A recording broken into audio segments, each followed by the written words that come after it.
parcels I pick up. "Your receipt, sir. Thank you for your custom." "Thanks," he says, taking his receipt and leaving.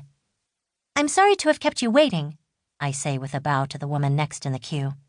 "Irashaimase. Good morning." The morning period is passing normally in the brightly lit box of the convenience store, I feel. Visible outside the windows, polished free of fingerprints, are the figures of people rushing by. It is the start of another day, the time when the world wakes up and the cogs of society begin to move. I am one of those cogs, going round and round.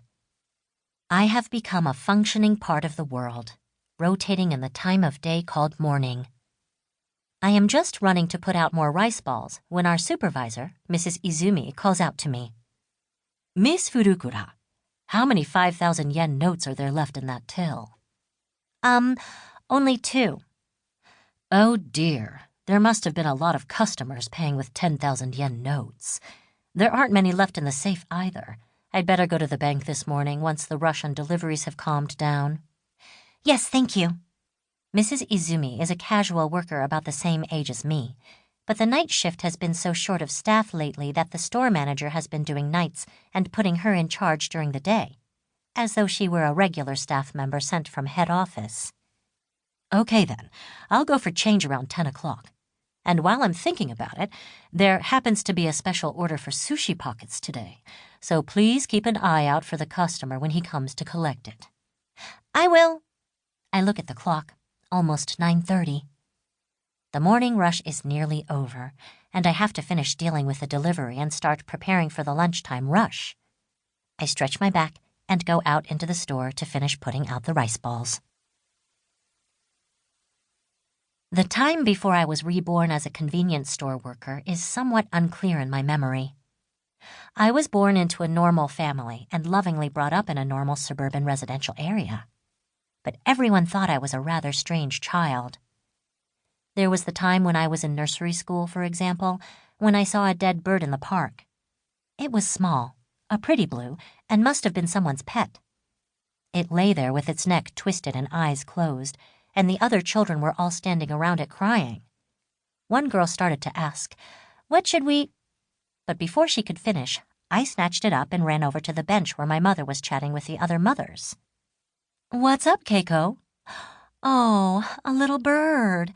Where did it come from, I wonder?" she said gently, stroking my hair. "The poor thing. Shall we make a grave for it?" "Let's eat it," I said. "What?" "Daddy likes yakitori, doesn't he? Let's grill it and have it for dinner." She looked at me startled. Thinking she hadn't heard properly, I repeated what I'd said, this time clearly enunciating my words. The mother sitting next to her gaped at me, her eyes, nostrils, and mouth forming perfect O's. She looked so comical I almost burst out laughing. But then I saw her staring at the bird in my hand, and I realized that one of these little birds probably wouldn't be enough for Daddy. "Shall I get some more?" I asked, glancing at 2 or 3 other birds strutting around. "Keiko!" my mother exclaimed reprovingly, finally coming to her senses. "Let's make a grave for Mr. Budgie and bury him. Look, everyone's crying. His friends must be sad he died. The poor little thing." "But it's dead. Let's eat it." My mother was speechless, but I was captivated by the vision of my parents and little sister happily tucking in around the dinner table.